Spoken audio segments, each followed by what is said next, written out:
Hey guys, welcome back to the channel. This is my Warhammer collection. I've been collecting for about 6 months now. This is my World Eaters army. Let's start off with whatever's outside the box. This is my Forge Fiend. This is obviously not fully painted. Most of my stuff is already fully painted and based. There's some exceptions like this one. This is just pretty much undercoated Mephiston red. It's probably one of my first models that I bought outside of the Combat Patrol. Here we have the very first Marine that I painted. So what I did for this one, which is pretty much what I did for most of my other models, is just undercoated black, Chaos Black, and then from the top doing like a Zenithal with the Mephiston red. So you can see a brighter red out here and then a darker sort of mix of red and black here in the back. I thought it worked out pretty well. I used this technique for pretty much my other models. So I thought this looked okay for my first model. This was a free model that I got from the store that I purchased from, so that I could practice. And I had a lot of fun painting this. Actually, you have some stuff like Karn the Betrayer, who I haven't really been using, so I haven't fully painted. This guy is just undercoated and painted, red and gold in some parts. I'll definitely get to painting him. Definitely one of my favorite characters from the World Eaters army. And then here we have the Rhino. I actually got the Rhino later in my collection. It was out of stock for a long time, and once it was in stock, I immediately got 2 of them. And then I kind of realized Rhino weren't that good, to be honest. So yeah, this is the same thing, undercoated black and then Mephiston red from the top. You got this nice gradient here. I thought it looked great. There's some scratches you can see because it's seen some battles. This is my second Rhino. Nothing, it's got more of these little things that I attached to it. Yeah, and then it's got the Imperial Aquila, but I put some blood on it, so makes it look like they hijacked the Rhino, which most of the Rhinos are hijacked anyways. All right, let's get into the meat of it. We'll start with the Berserker. The Berserkers are obviously one of the first models that I painted. Please focus. There you go. I think that's focused, right? There you go. All right, this is probably one of my first Berserkers. Had a lot of fun doing the Berserkers, but it was a lot. This is obviously also undercoated black and then red from the top. The effect is pretty cool, I think. Definitely a lot of fun painting these Berserkers because they look so cool. I'll show you a couple different ones. This is a cool one. This one doesn't have the plasma pistol that the other one has. Come on, please focus. There you go. I think that's pretty good. Yeah, so definitely really fun to do, even though the details can be really annoying, but had so much fun. Let's move on to something bigger so the camera might focus better. This is my Demon Prince. This is a World Eaters Demon Prince. This is probably the first character that I did. Lots and lots and lots of fun. I don't know what to say about it. This is a different gold that I used for this one. You can see it's a little more bronze than the other one. But characters are always fun to do because I feel like there's a lot more detail and it's a little more tedious to do, but you also put in a lot more effort, I think, into the characters. And so this one I spent, I don't know how many hours just doing everything and trying to create this glow effect. I don't think this one worked that well with the glow effect, but I'm pretty happy with this one. I put a whole bunch of skulls on the bottom there to base it, and I think it looks pretty badass. The only regret that I have was putting the backpack on, maybe. because you could have put wings on him and played him as both Demon Prince or Demon Prince with wings. Whereas this one, you can't really use it as a Demon Prince with wings. I don't know how that works officially, but locally everything's just fine. You can just tell your opponent that you're using one or the other. Anyway, loved this painting, this one a lot. One of my first characters. This is probably my second character. Is a character that it belongs in any World Eaters army. I don't think there's a list that is competitive that doesn't use him. So this is Lord Invocatus. He is a multi-kit. You can build him as Lord Invocatus, or you can build him as the Lord on Juggernaut. So I had to buy, this comes with the Comet Patrol. You can build him as either one. I recommend building him as Lord Invocatus because you will always use him in any list that is competitive. Had a lot of fun. I actually learned how to do the glow effect on this guy, and it's very effective with the black armor on this beast because the red glow actually makes it look really, really good. I did it for the back here as well. Yeah, it's a technique that I learned from my friends at the store, and I thought it worked out really well. This one also took a long time and a lot of effort, but it paid off very, very much. Very, very happy with this. At some point, this piece broke off, actually. I had to glue it back on. Luckily, everything came into place really, really nicely. All right, and then next, I guess we have the Lord on Juggernaut. Lord Invocatus is the epic hero, and this is the other character that you can build out of the same kit.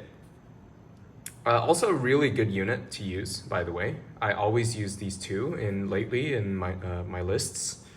So I painted it differently, obviously, with the, I don't know what these guys are called. I used to know it, but I forgot. But these guys are, I left it with the Zenithal, black on Mephiston red. I mean, red on Chaos black. And then I used a different wash on the mount than I did on the character, and I thought it looked really good. I used Reichland for the character to give it more of a brighter red, to retain some of the brightness. And then I used Nuln Oil, I think, or I forgot if it was Agrax or Nuln Oil on the beast to make it look darker, so there's a difference. I think it looks pretty good. Hope you guys like it too. If you guys haven't already, please drop me a like, subscribe, and comment below if you guys want me to do more Warhammer videos. This is my Chaos spawn. There's two different ones. These are so fun to do because you can actually put on different arms and hands and just however you want it. I've seen someone use a Chaos spawn without any arms, which is probably better for competitive play. Because with all of this, it's actually really hard to move these guys around. Usually not a problem, but if you're super competitive, you might want to just give him one arm or something. And then of course you have one of the most used units in all of the World Eaters competitive play. You have the 8-bound. It's quite rare to see a competitive list of World Eaters right now, not using 8-bound. Very, very powerful. They're fairly cheap for what they are. They're very killy and they're not very durable, but if you get them to where they need to be, they should be able to kill a lot of things. But then they die right after, so. Yeah, these are 8-bound. I'll show you guys a couple more with the different poses. This is another 8-bound. That was the champion. The way you see the difference between the regular ones and the champion is the champion has a horn on the shoulder, like that. This one doesn't, so it's not a champion, but yeah, they look really badass. They're the first time that I kind of had to do faces, so they don't look that great, I don't think. I'm still learning, so hopefully at some point I'll be better at doing faces. Now we have the Exalted 8-bound. These are more powerful versions of the 8-bound. They have more armor penetrating weapons, high strength weapons, twin linked, and all of those things. Really, really good unit, very powerful. They also have feel no pain, which the regular 8-bound doesn't. So a little stronger, a little more expensive, but not too much more expensive in terms of points. This is the Champion 8-bound, has 3 horns on the side there. I painted the horns red just to be different. I know most people paint it black, so it's to differentiate mine and other people's Exalted 8-bound, I guess.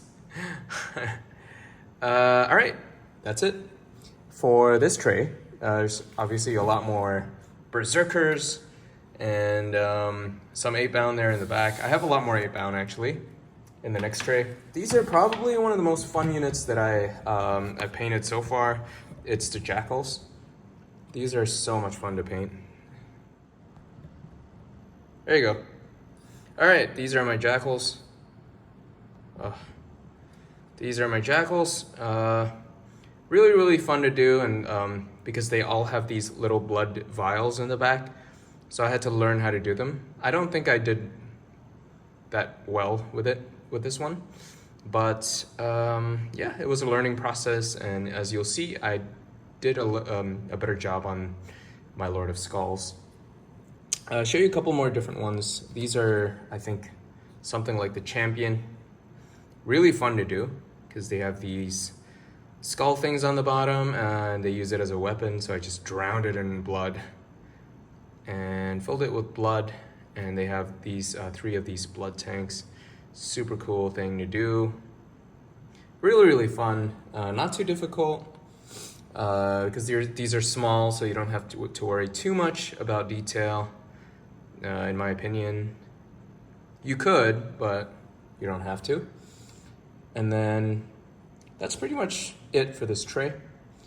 I smeared some blood on some of the weapons. The thing about the blood, I used blood for the blood god, is to not use it too excessively. As you can see, most of the basing has some blood on it, but not too much. I think if you put too much, it's just takes away from the quality of your paint job. So I try to refrain from doing that. This last one, this is a fun one to do for sure. Yeah, that's about it. We are gonna move on to the big guys on the last tray here. We'll start with the Lord of Skulls. This one probably took the most time. Turn on the light here, maybe it'll help with the lighting. This Lord of Skulls took a long time to do. Come on, focus please. There you go. This took probably over 200 hours total to do, to assemble and to paint. I think with the big projects like this one, a good thing to do is to have a plan of attack and to also anticipate some mistakes so you can kind of roll with the punches. Yeah, I'm having a hard time putting it in view. But basically, these are magnetized, so you can turn the head and change the weapons and stuff like that. The arms are also magnetized, so that took a while as well. Took some learning. And you have these blood tanks that I was talking about earlier. I feel like I did a pretty good job with the blood tanks. They look pretty nice. I wanted to give it the effect of like the blood isn't fully to the brim, so there's some effect of sort of blood swooshing around in the tanks here. I think that looks pretty good.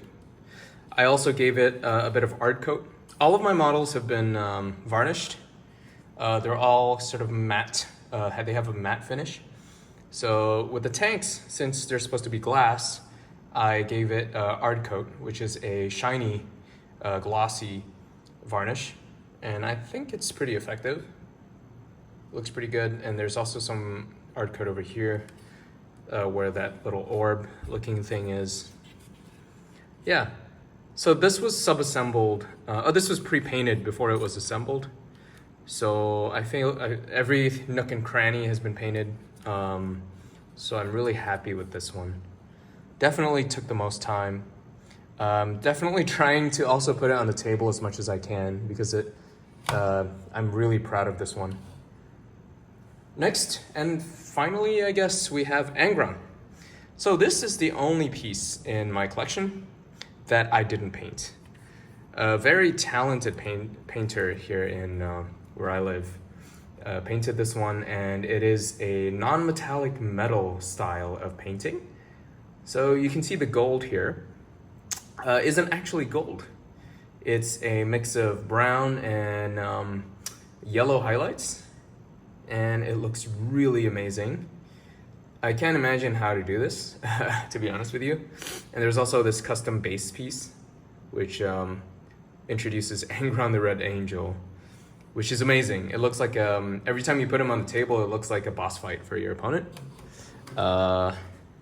Really, really nice job with this one. And this beautiful glow, that's just perfectly done. It's not entirely fully detailed. You can see the wings are just black. The base is also, there's some skulls on the base that just looks like it's been dry brushed. But everything on the front here looks incredible. And that's what matters, because when you put it on the table, you know, your opponent immediately looks at this piece and is in awe of the talent that is present here, even though it's not my talent. But this looks incredible. Really, really happy with this. I wanted to paint my own Angron, but I saw this up for sale. The painter himself was selling this. This is out of his personal collection, and I had to just pick it up. At some point, maybe, I still do have an Angron that is unpainted. I might paint my own Angron and put this one on the shelf. But absolutely beautiful job. Like even the little wires here on the top, the butcher's nails is non-metallic metal. So it's not actually silver. It's black with gray, made to look like metallic. And the weapons as well. You can see he did an amazing job with this. The shoulders, everything. Everything towards the bottom is less detailed, but I think that's okay. Really, really amazing piece. That's about it for my collection. Hope you guys enjoyed the video. Don't forget to leave me a like, subscribe, and comment down below. Thank you for watching. I'll see you on the next one.